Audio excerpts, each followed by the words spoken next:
हमने ये कहा कि जब देश का विभाजन मजहब के आधार पर हो गया तो फिर मजहब के आधार पर कुछ भी नहीं होना चाहिए, बल्कि एक देश एक विधान, एक देश एक देश।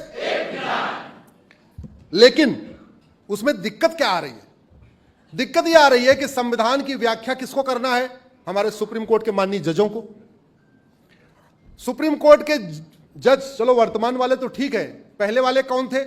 पहले सुप्रीम कोर्ट में वो लोग जज बने जिनके पिताजी अंग्रेजों के जमाने में बैरिस्टर थे या वो खुद बैरिस्टर थे। चूंकि वो अंग्रेजों के जमाने में बैरिस्टर थे तो उनकी सोच भी क्या थी? अंग्रेजी। ना उन्होंने वेद पुराण पढ़ा था, ना बाइबल कुरान पढ़ा था, लेकिन कहते थे वेद पुराण बाइबल कुरान एक समान होता है।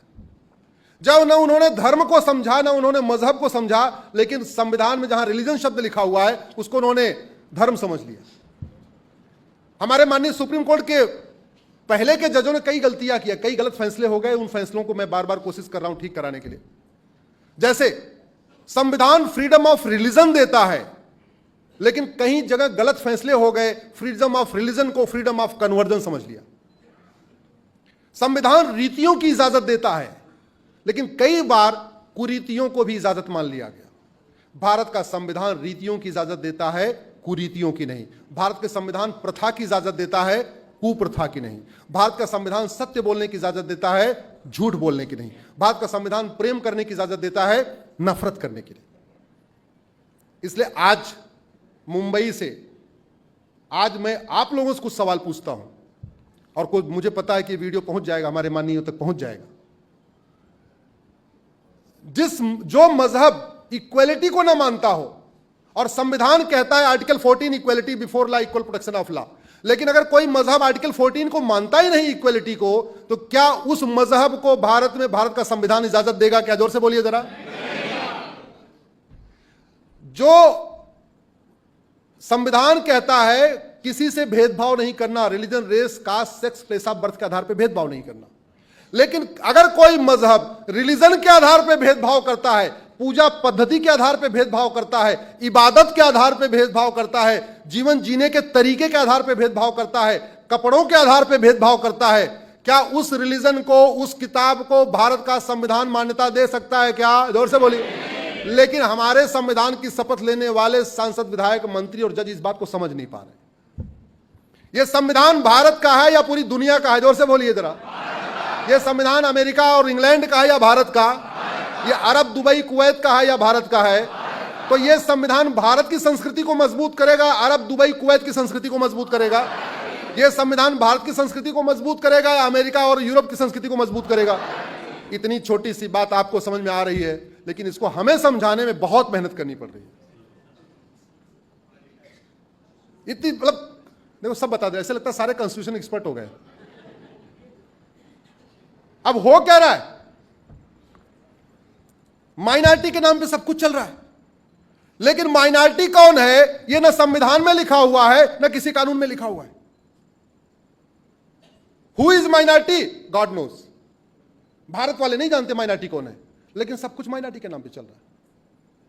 अरे भैया, अल्पसंख्यक उसको कहते हैं जिसकी संख्या कुछ 100 हो। अल्पसंख्यक की यूनिट 100 हो सकती है, या चलो भारत बड़ा है तो माइनॉरिटी की यूनिट 1000 हो सकती है, या चलो और भारत बड़ा है तो माइनॉरिटी की यूनिट लाख हो सकती है, माइनॉरिटी की यूनिट करोड़ हो सकती है। क्या? जोर से बोलिए जरा।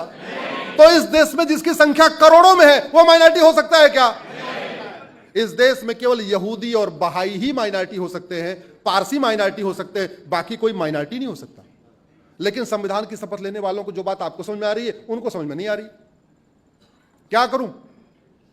कोशिश कर रहा हूं समझाने के लिए, आप इसको समझिए। यूएन कहता है एनी ग्रुप और community which is socially, economically, politically non dominant and inferior in population less than 1%। UN कहता है ऐसा समुदाय जिसका कोई सामाजिक वजूद न हो, कोई आर्थिक वजूद न हो, कोई राजनीतिक वजूद न हो और संख्या में नगण्य हो, उसको कहते हैं माइनॉरिटी। इस देश में ऐसे लोग जो 150 लोकसभा में तय करते हैं कौन जीतेगा कौन हारेगा। इस देश में ऐसे लोग जो भारत की 800 विधानसभाओं में तय करते हैं कौन जीतेगा कौन हारेगा। इस देश में वो कम्युनिटी जो 1 करोड़ 2 करोड़ 5 करोड़ 10 करोड़ 15 करोड़ 20 करोड़ नहीं बल्कि 25 करोड़ हो चुकी है, यानी बस अमेरिका से थोड़ी सी कम है, उसको कह रहे हैं नहीं नहीं वो माइनॉरिटी है। ये बंद होना चाहिए कि नहीं होना चाहिए? और वैसे भी भारत में माइनॉरिटी मेजॉरिटी की जरूरत ही नहीं है। माइनॉरिटी और मेजॉरिटी की जरूरत पाकिस्तान में है, क्योंकि पाकिस्तान के सब लोग एक समान नहीं है।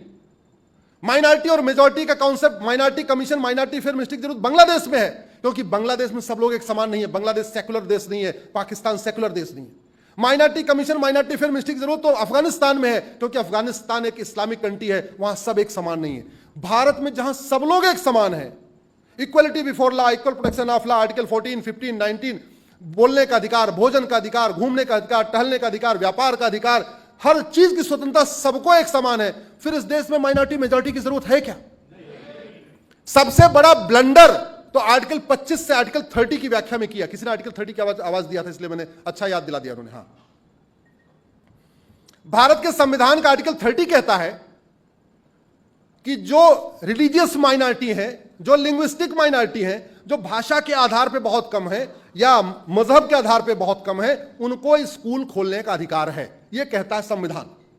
लेकिन संविधान की पढ़ने वालों ने पता नहीं कौन सा चश्मा पहना, भारत का चश्मा था या अरब का चश्मा था, भारत का चश्मा था या अमेरिका का चश्मा था, कम से कम भारत का तो नहीं था।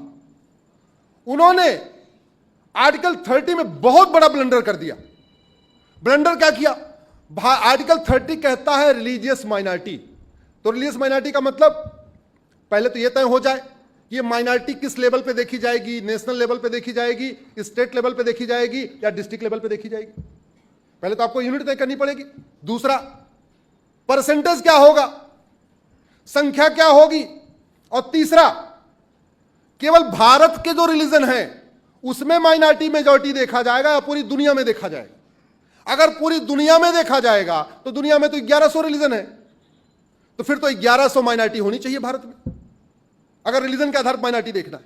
अगर लैंग्वेज के आधार पर देखना है तो भारत में दुनिया में 6,500 भाषाएं बोली जाती हैं और उसमें से लगभग 400 भाषा भारत में बोली जाती है, फिर तो 400 लिंग्विस्टिक माइनॉरिटी हो गए, और जो 1100 रिलीजन है उसमें से लगभग 100 रिलीजन भारत में रहते हैं, 100 रिलीजियस माइनॉरिटी हो गए। अरे भैया, अगर लिंग्विस्टिक माइनॉरिटी देखना है तो भारत के अंदर देखा जाएगा।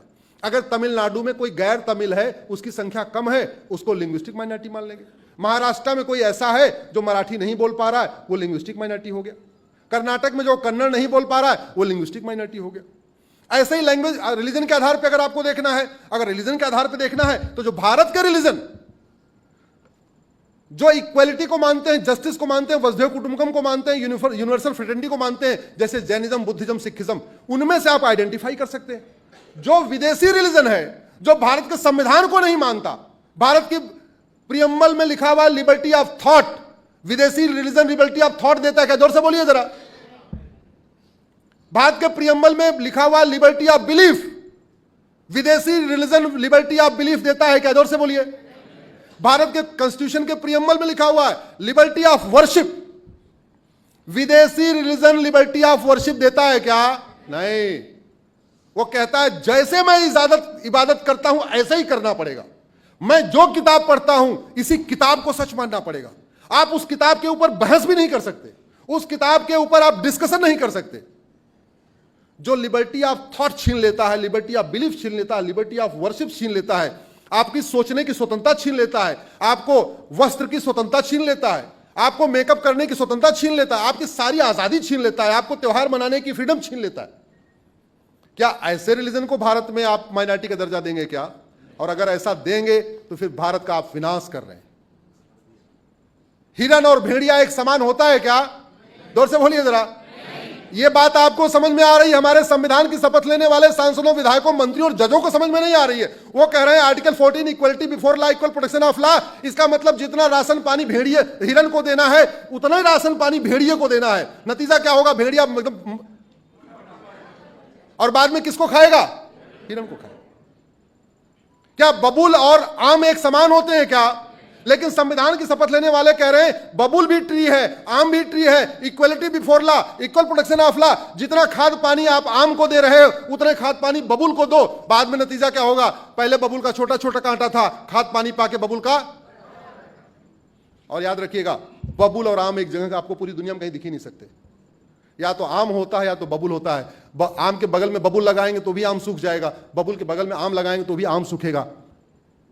आम और बबुल एक साथ सर्वाइव नहीं कर सकते।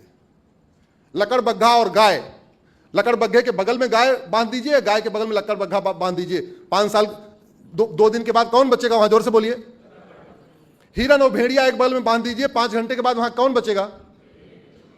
इतनी छोटी सी बात हमारे संविधान की शपथ लेने वाले समझ नहीं पा रहे। केवल और केवल जबरदस्ती अपने आप को बड़ा टैलेंटेड समझते हैं, लेकिन बेसिक ग्राउंड रियलिटी समझ नहीं पा रहे। आर्टिकल 30 को मैं फिर से एक्सप्लेन कर दूं। आर्टिकल 30 एजुकेशन इंस्टीट्यूशन खोलने की इजाजत देता है, सेकुलर एजुकेशन इंस्टीट्यूशन खोलने की इजाजत देता है, रिलीजियस एजुकेशन खोलने की नहीं देता।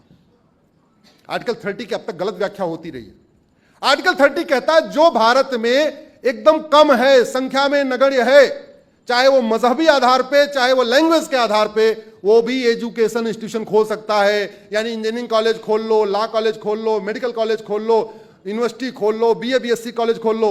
वो मदरसा खोलने की इजाजत नहीं देता, वो मिशनरी स्कूल खोलने की इजाजत नहीं देता। इसलिए आर्टिकल 30 से पहले हमारे संविधान निर्माताओं ने 2 और आर्टिकल डाल दिया जिसपे आज तक कभी चर्चा ही नहीं होती है। पहले आर्टिकल 27 में कहा कि मजहब को प्रमोट करने के लिए सरकार 1 रुपए खर्च नहीं करेगी। आर्टिकल 27 में लिखा हुआ है। धर्म को प्रमोट करने पर रोक नहीं लगाई। संविधान में कहीं नहीं लिखा हुआ है धर्म को प्रमोट सरकार नहीं करेगी। रोक किस पे लगाई? जोर से बोलिए। मजहब को। आर्टिकल 28 में कहा कोई सरकार के द्वारा मान्यता प्राप्त स्कूल में कोई रिलीजियस टीचिंग नहीं होगी, कोई मजहबी तालीम नहीं होगी। धार्मिक शिक्षा देने पर रोक नहीं लगाई। किस पे रोक लगाई? मजहबी तालीम पे। लेकिन हमारे संविधान की शपथ लेने वालों को धर्म और रिलीजन का अंतर ही नहीं पता था। इसलिए जहां लिखा था कि मजहब को प्रमोट करने पे 1 रुपए खर्च नहीं होगा, उन्होंने सोचा तो धर्म को प्रमोट करने पे रोक लगा दिया।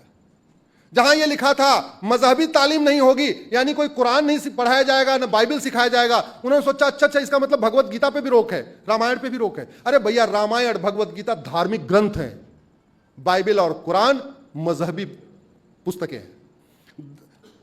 अंतर क्या है?